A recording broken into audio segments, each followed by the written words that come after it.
पुस्तक का नाम प्रज्ञा पुराण भाग 1। लेखक वेदमूर्ति तपोनिश श्री राम शर्मा आचार्य। प्रकथन।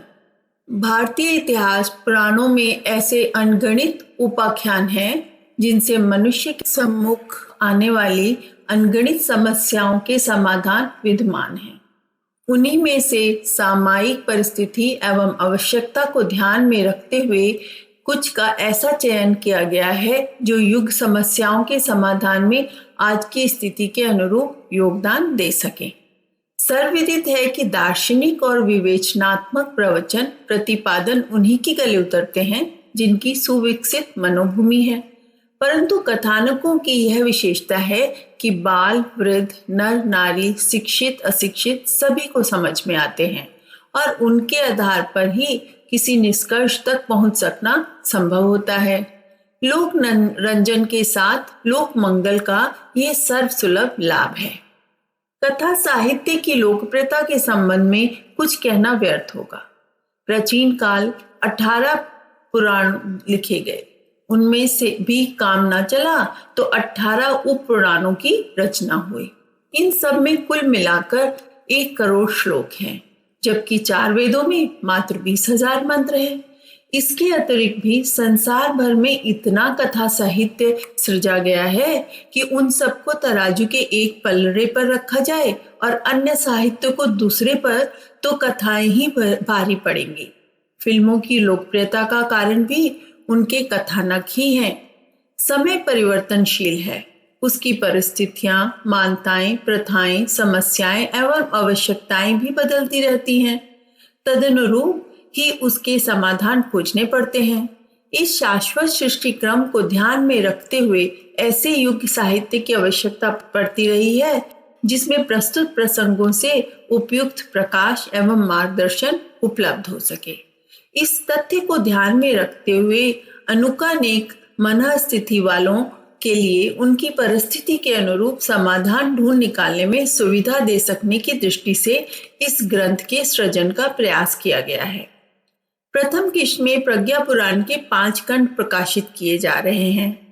प्रथम संस्करण तो आज से 4 वर्ष पूर्व प्रस्तुत किया गया था।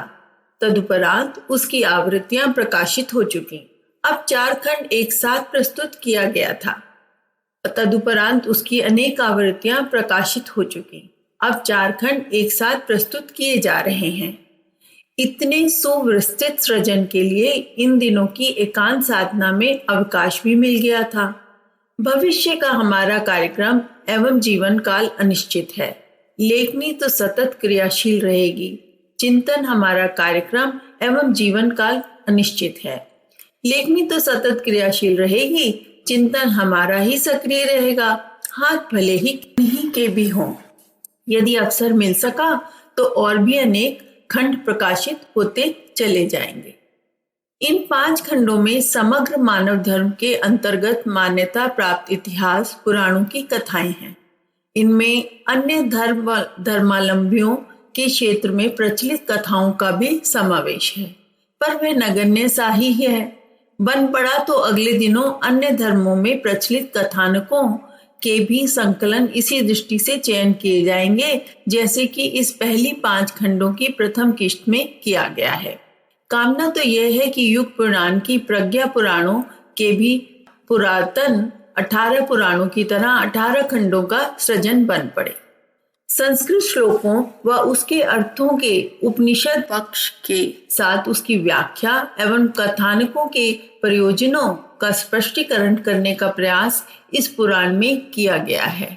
वस्तुतः इसमें युग दर्शन का मर्म निहित है। सिद्धांतों एवं तथ्यों को महत्व देने वालों के लिए यह अंग भी समाधान कारक होगा। जो संस्कृत नहीं जानते उनके लिए अर्थ व उसकी व्याख्या पढ़ लेने से भी काम चल सकता है। इन श्लोकों की रचना नवीन है, पर जिन तथ्यों का समावेश किया गया है वह शाश्वत है। प्रस्तुत ग्रंथ का पठन निजी स्वाध्याय के रूप में भी किया जा सकता है और सामूहिक सत्संग के रूप में भी। रात्रि के समय पारिवारिक लोक शिक्षण की दृष्टि से भी इसका उपयोग हो सकता है। बच्चे कथाएं सुनने को उत्सुक रहते हैं। बड़ों को धर्म परंपराएं समझने की इच्छा रहती है। इनकी पूर्ति भी घर में इसी आधार पर कथाक्रम और समय निर्धारित करके की जा सकती है। कथा आयोजनों को एक सामूहिक धर्मानुष्ठान के रूप में भी संपन्न किए जाने की परंपरा है। उस आधार पर भी इस कथा वाचन का प्रयोग हो सकता है। आरंभ का एक दिन देव पूजन, व्रत धारणा, महात्म्य आदि के मंगलाचरण में लगाया जा सकता है। 5 दिन 5 खंडों का सार संक्षेप प्रातः और सायंकाल की 2 बैठकों में सुनाया जा सकता है। अंतिम दिन पूर्ण आहुति का समारोह हो, बन पड़े तो अमृतासन, उबले धान्य, खीर, खिचड़ी आदि की व्यवस्था की जा सकती है और विसर्जन शोभा यात्रा मिशन के बैनरों समेत निकाली जा सकती है। प्रतिभोजों में प्रज्ञा मिशन की परंपरा अमृतासन की इसलिए रखी गई है कि वह मात्र उबलने के कारण बनाने में सुगम, लागत में सस्ता तो है ही, साथ ही जाति पाति के आधार पर कच्ची पक्की का भी जो भेदभाव चलता है उसे भी निरस्त करते हुए मनुष्य मात्र को एक बिरादरी बनाने के लक्ष्य की ओर क्रमशः कदम बढ़ सकने का पथ प्रशस्त होता है। लोक शिक्षण के लिए गोष्ठियों, समारोह में प्रवचनों, वक्तृताओं की आवश्यकता पड़ती है। उन्हें दार्शनिक पृष्ठभूमि पर कहना ही नहीं, सुनना समझना भी कठिन पड़ता है। फिर उनका भंडार जल्दी ही चुक जाने पर वक्ता को पलायन करना पड़ता है। उनकी कठिनाइयों का समाधान इस ग्रंथ से भी हो ही सकता है। विवेचनों, प्रसंगों के साथ कथानकों का समन्वय करते चलने पर वक्ता के पास इतनी बड़ी निधि हो जाती है कि उसे महीनों कहता रहे। ना कहने वाले पर भार पड़े, ना सुनने वाले उबे। इस दृष्टि से युग सृजताओं के लिए लोक शिक्षण का एक उपयुक्त आधार उपलब्ध होता है। प्रज्ञा पीठों और प्रज्ञा संस्थानों में तो ऐसे कथा प्रसंग नियमित रूप से चलने ही चाहिए। ऐसे आयोजन एक स्थान पर या मोहल्ले में अदल बदल के भी किए जा सकते हैं ताकि युग संदेश को अधिकाधिक निकटवर्ती स्थान पर जाकर सरलता पूर्वक सुन सकें। ऐसे ही विचार इस सृजन के साथ साथ मन में उठते रहें जिन्हें पाठकों के सम्मुख प्रस्तुत कर दिया गया है। प्रथम खंड में युग समस्याओं के कारण उद्भूत आस्था संकट का विवरण है एवं उससे उबरकर प्रज्ञा युग को लाने की प्रक्रिया रूपी अवतार सत्ता द्वारा प्रणीत संदेश है।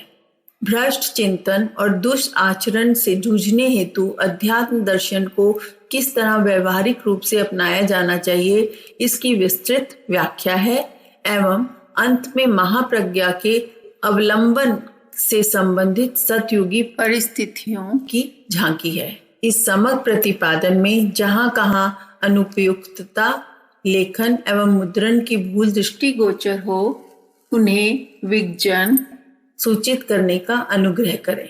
अगले संस्कारों में संशोधन किया जा सके।